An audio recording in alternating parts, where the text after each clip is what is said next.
जिस पल का, जिस घड़ी का लंबे समय से सरकारी कर्मचारी इंतजार कर रहे थे, वह पल आज आ गया है।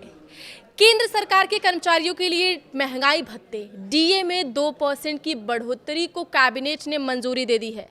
नमस्कार, स्वागत है आप दर्शकों का। आप देख रहे हैं न्यूज़ 18 का डिजिटल प्लेटफॉर्म। मैं हूं आपके साथ रजनी चौबे।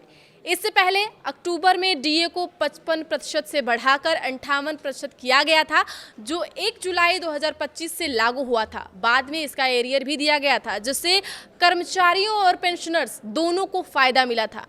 केंद्र सरकार समय समय पर अपने कर्मचारियों के महंगाई भत्ते यानी डीए और पेंशनर्स की महंगाई राहत डीआर बढ़ाती रहती है।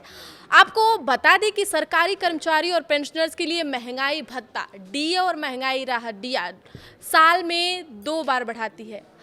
अब कितनी मिलेगी सैलरी 2% बढ़ने के बाद डीए? तो मान लेते हैं एक बार कि किसी कर्मचारी की जो बेसिक सैलरी है वो 50,000 रुपये है। अभी 58% डीए के हिसाब से उसे हर महीने 29,000 रुपये डीए मिल रहा है।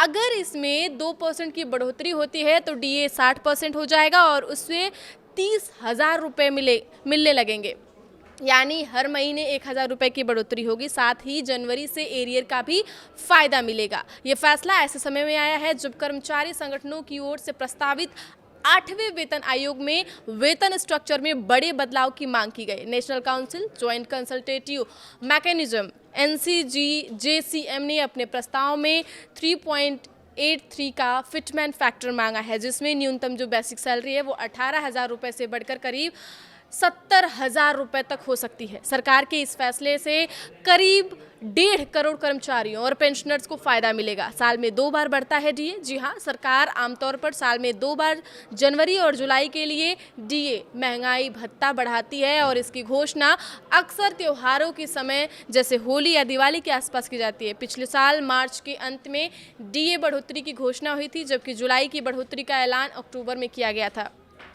इस साल कर्मचारियों को उम्मीद थी कि होली यानी मार्च की शुरुआत तक डीए बढ़ जाएगा, लेकिन ऐसा नहीं हुआ है।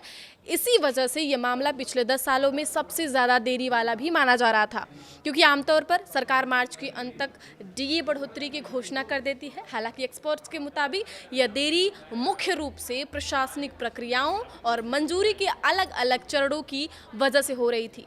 सॉवरेन मैरीटाइम फंड को भी मंजूरी।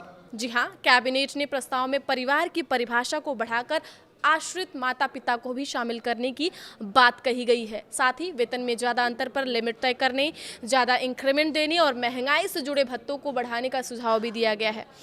कैबिनेट ने 13,000 करोड़ के फंड के साथ एक सॉवरेन मैरीटाइम फंड को भी मंजूरी दी है। इसका मकसद भारतीय जहाज़ों के लिए सस्ता और स्थिर बीमा कवर उपलब्ध कराना है।